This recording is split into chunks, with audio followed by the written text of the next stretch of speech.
Hello and welcome guys to Medical Genesis. Today I, Himanshu Singh Nirwan, is going to explain spleen to you.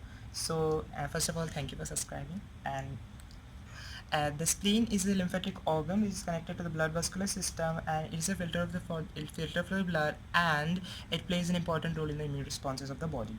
Location of the spleen, you can see it is a wedge-shaped organ, and it is situated in the left hypochondrium and epigastrium region of the body, and it is tetrahedral in shape. It is a very soft organ and highly vascular as well, and a very rich dark color in purple, dark purple in color in the living. So its dimensions can be remembered by the odd numbers that are 1, 3, 5, and the okay. So the dimensions, it is 1 inches thick, 1 inches thick, and is 3 inches broad. It is 3 inches broad and 5 inches in length. So here you can see that it is 1 inches thick, 3 inches broad, and 5 inches long.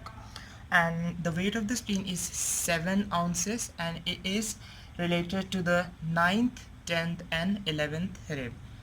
And the axis of the spleen is directed downward, forward, and laterally, and it is making an angle of 45 degrees with the horizontal plane.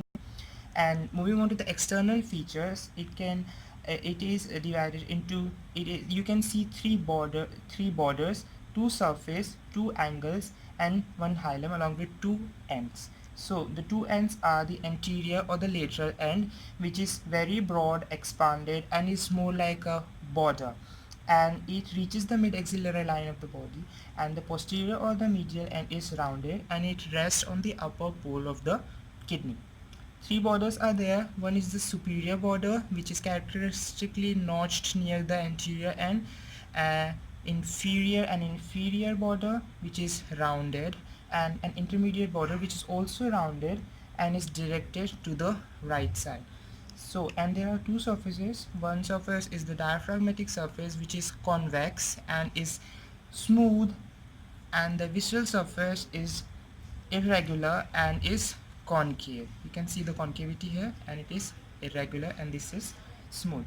There are two angles. One is the anterobasal angle, which is here, which is the junction between the superior border and the anterior end, and one angle is the posterobasal angle, which is the junction between the inferior border and the anterior end. So the anterobasal angle is also called as the clinical angle of the spleen, because in the conditions of splenomegaly or any other conditions, this angle can be palpated, which is not normally palpated in the body.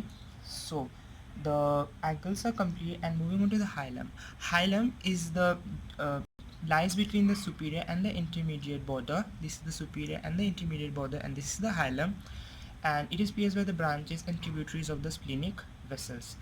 Uh, Moving on to the relations, the peritoneal relations, we can see gastrosplenic ligament, which is connecting the hilum of the spleen to the greater curvature of the stomach, and there we can see linorenal ligament, which is connecting the hilum of the spleen to the left kidney, and the phrenicochoric ligament, which is not actually attached to the spleen but is providing support to the anterior end.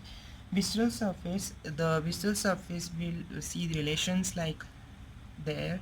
Here is the gastric impression uh, between the superior border and the intermediate border, which is the most concave impression of the spleen, and it lodges the fundus of the stomach. And here we can see between the intermediate border and the inferior border the renal impression, where the left kidney is present, and the colic impression near the anterior end, and between the hilum and the colic impression, the pancreatic impression, where the tail of the pancreas can be seen between the hilum and the colic impression.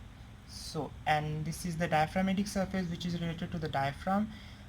And that's all.